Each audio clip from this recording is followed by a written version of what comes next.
Seorang duda warga desa Aranglimbung, Kuburaya, cabuli dua kakak beradik di bawah umur. Mirisnya tersangka merupakan pacar ibu korban.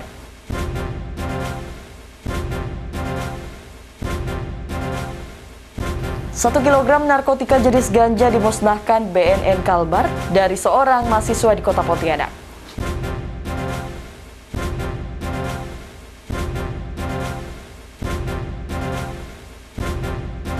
Dan sesuai instruksi Gubernur Kalbar, pelabuhan penumpang melalui jalur laut yang hendak masuk ke Kalbar ditutup selama sebulan.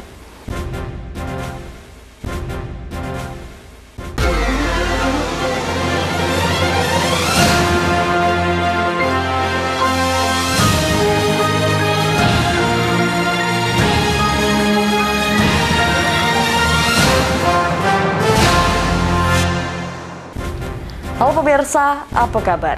Dinas Kesehatan Provinsi Kalimantan Barat memastikan dalam perjalanan domestik wajib menyertakan kartu vaksinasi. Pandemi COVID-19 tidak selalu berdampak buruk bagi perekonomian. Satu di antaranya usaha yang banyak diminati di masa pandemi yakni pengrajin konektor masker. Bersama saya Maya Sarfitri, inilah seputar iNews Kalimantan Barat.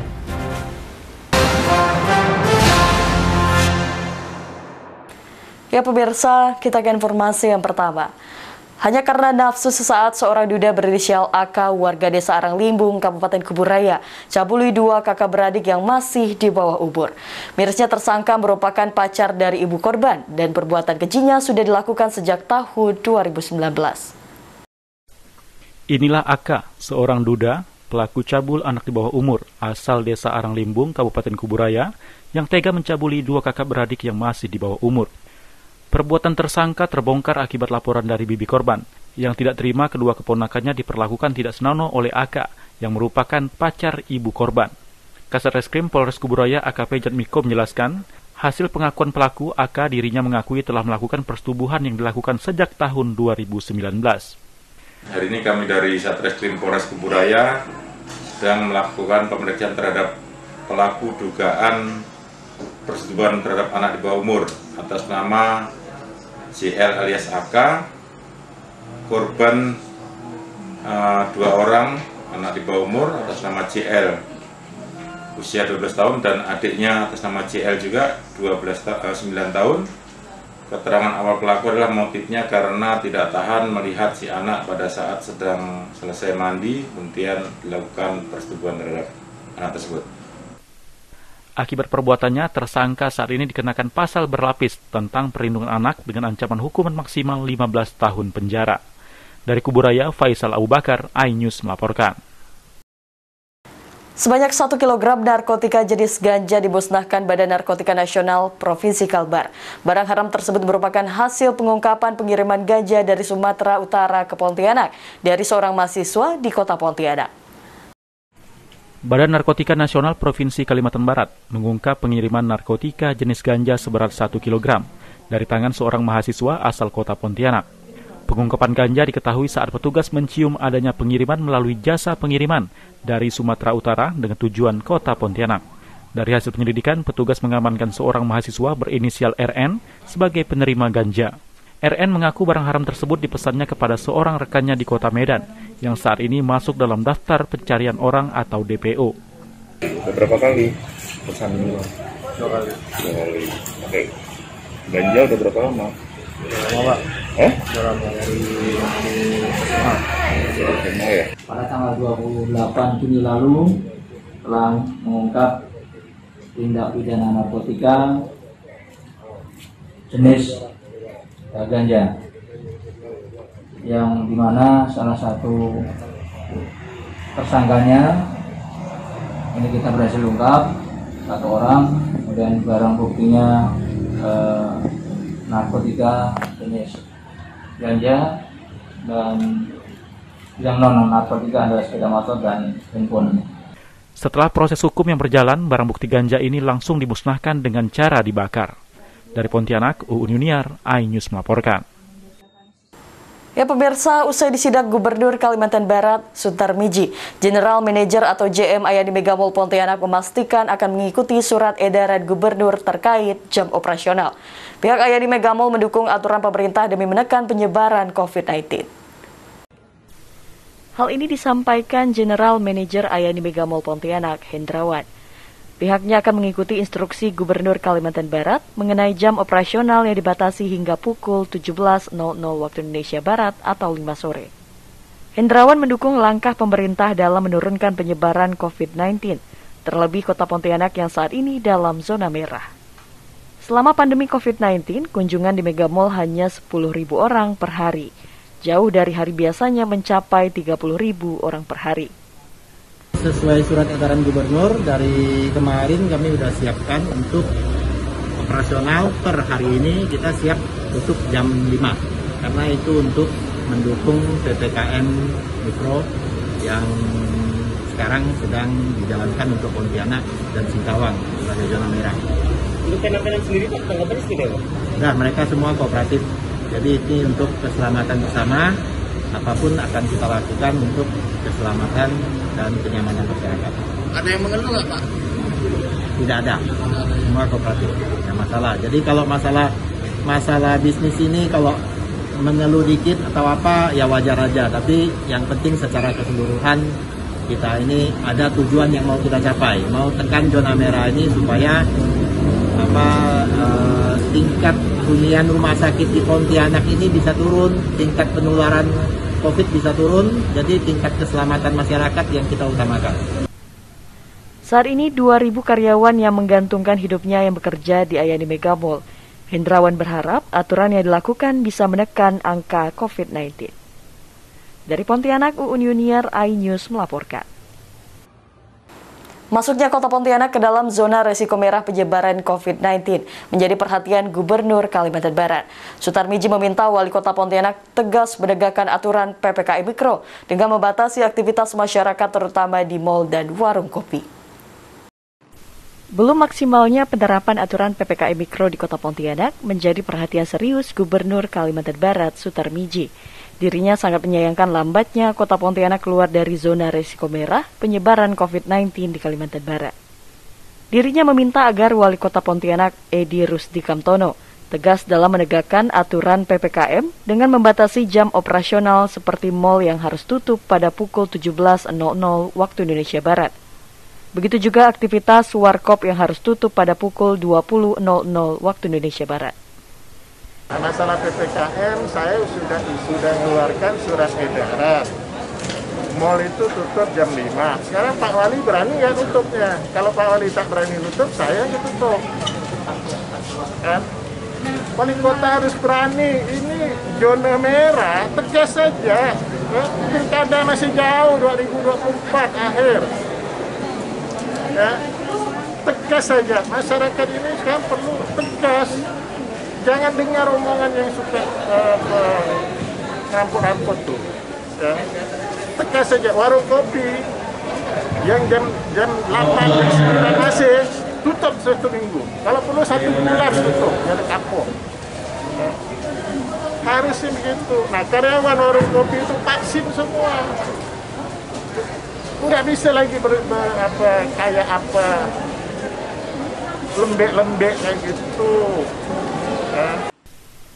Sutarmiji minta pengelola usaha yang membandel diberi sanksi ditutup seminggu atau sebulan agar ada efek jera. Dari Pontianak, Barlian Pasore, iNews melaporkan. Pengrajin konektor masker di Pontianak kebanjiran orderan. Informasi selengkapnya tetaplah bersama kami.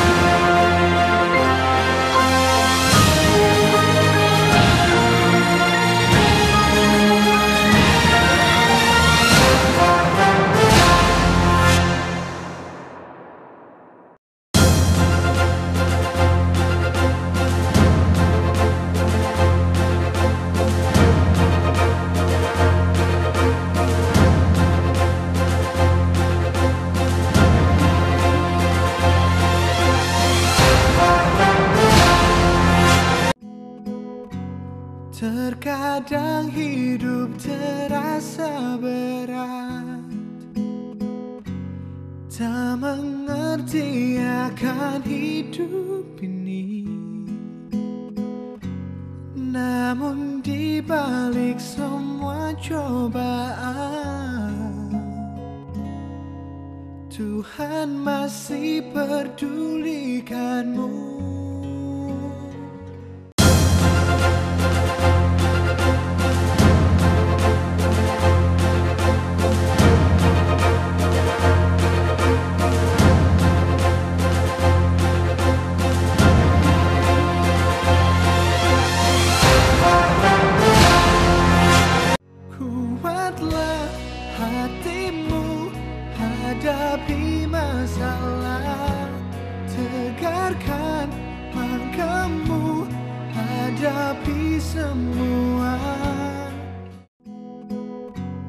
Terkadang hidup terasa berat,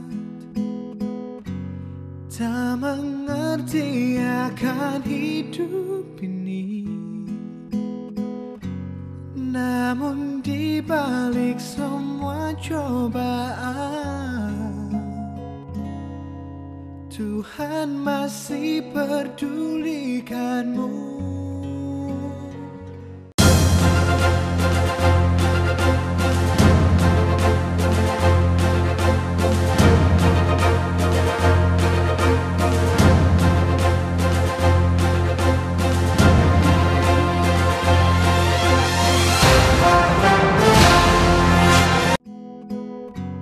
Terkadang hidup terasa berat, tak mengerti akan hidup ini. Namun di balik semua cobaan, Tuhan masih pedulikanmu.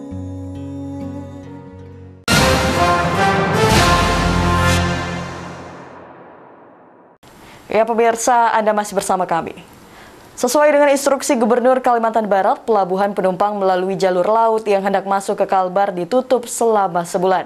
Hal tersebut disebabkan karena lemahnya pengawasan penumpang terkait penyebaran virus COVID-19 yang selama ini menggunakan terapi tes antigen.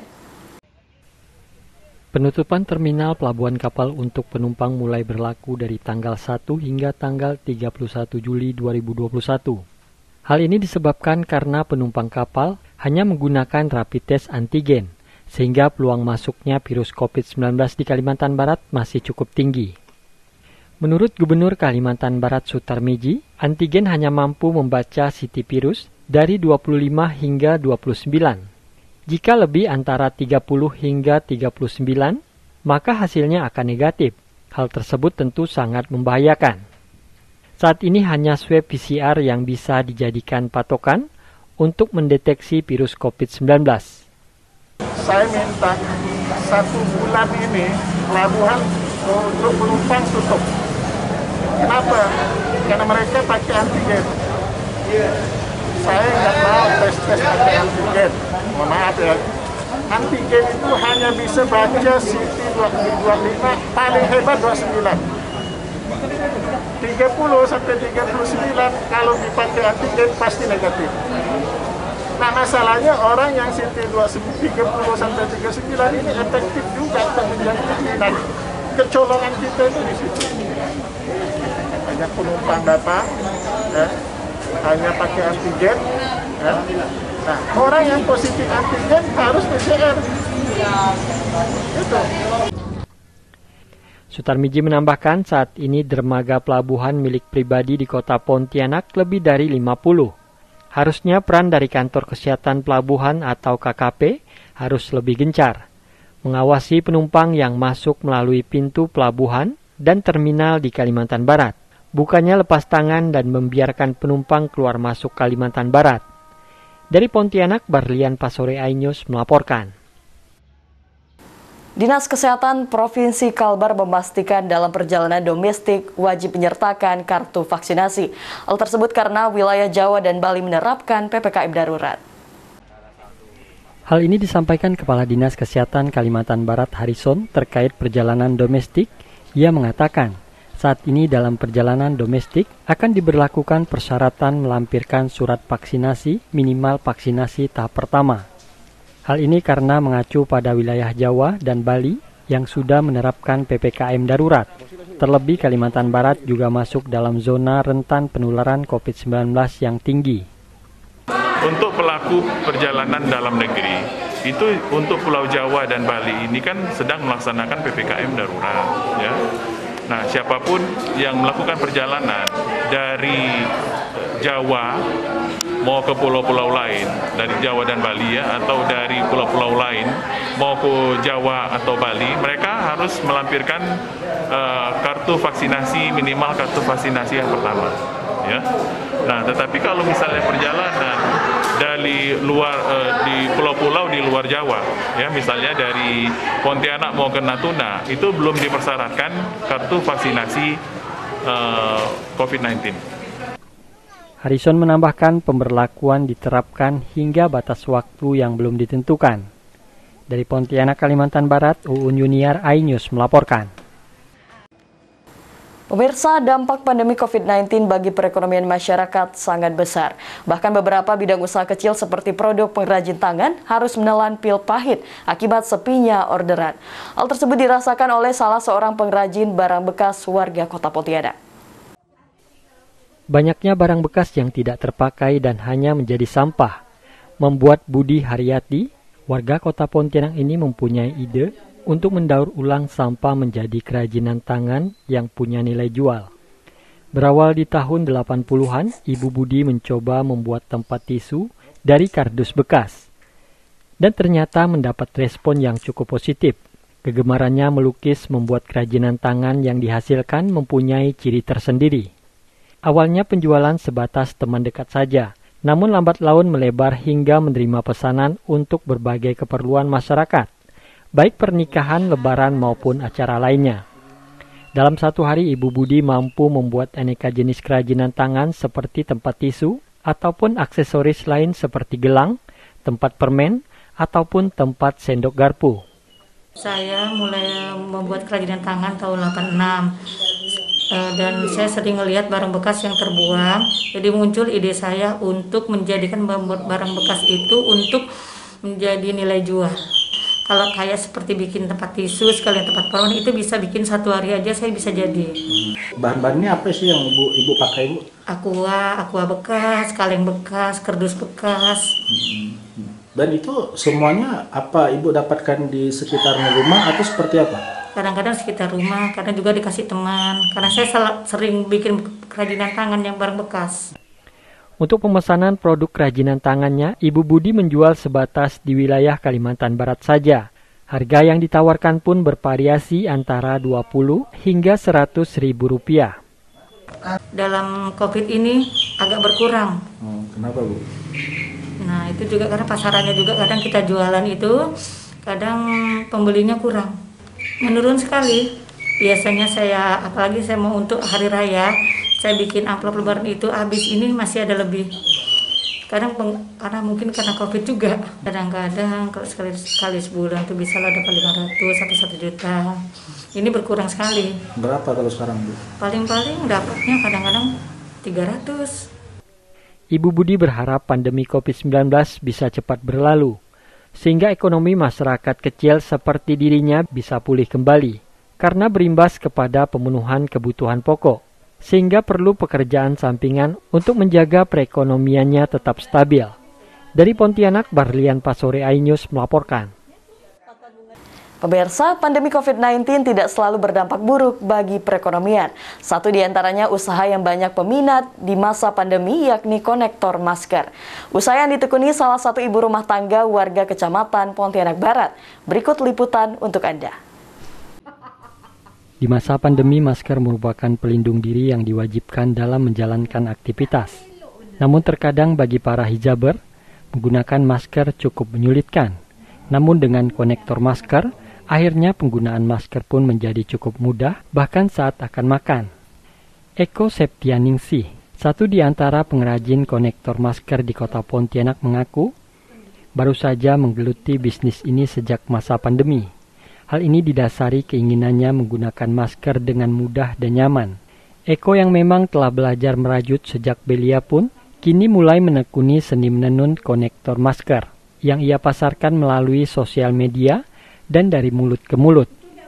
Proses pembuatannya sebenarnya sangat sederhana, dengan kebetulan yang saya buat hari ini menggunakan benang ya. Benang itu ada beberapa jenis, termasuklah yang ini yang saya pegang, ini merupakan benang polyester ya namanya ya. Seperti di depan saya ini ada juga benang-benang lain, benang katun, tapi tergantung juga pemakaiannya, lebih enak menggunakan benang apa. Kalau untuk yang konektor seperti ini sebenarnya lebih enak untuk menggunakan benang polyester. Membutuhkan waktu berapa lama sih?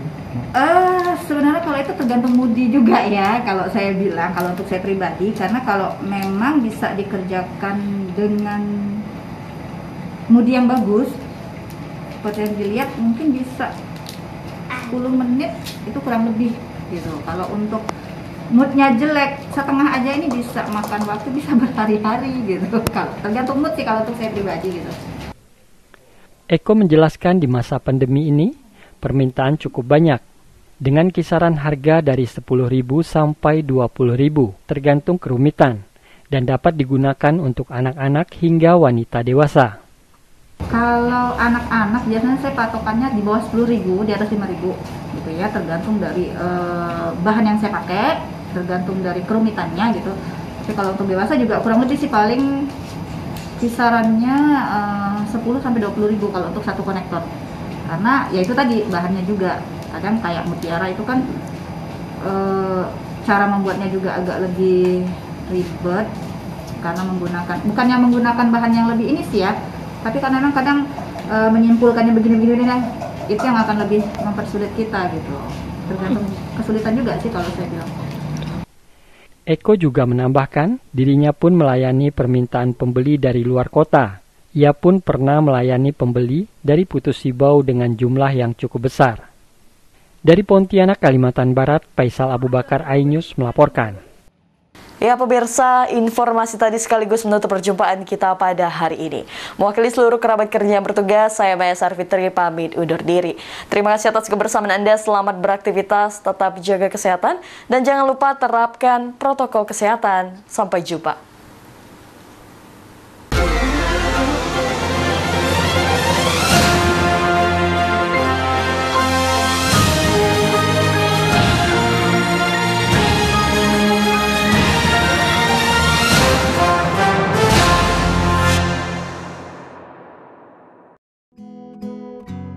Terkadang hidup terasa berat, tak mengerti akan hidup ini. Namun di balik semua cobaan, Tuhan masih pedulikanmu.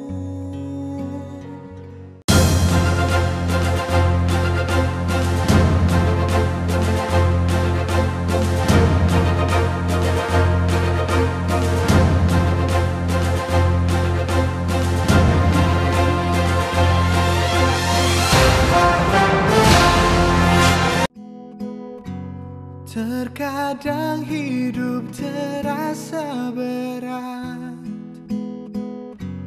tak mengerti akan hidup ini.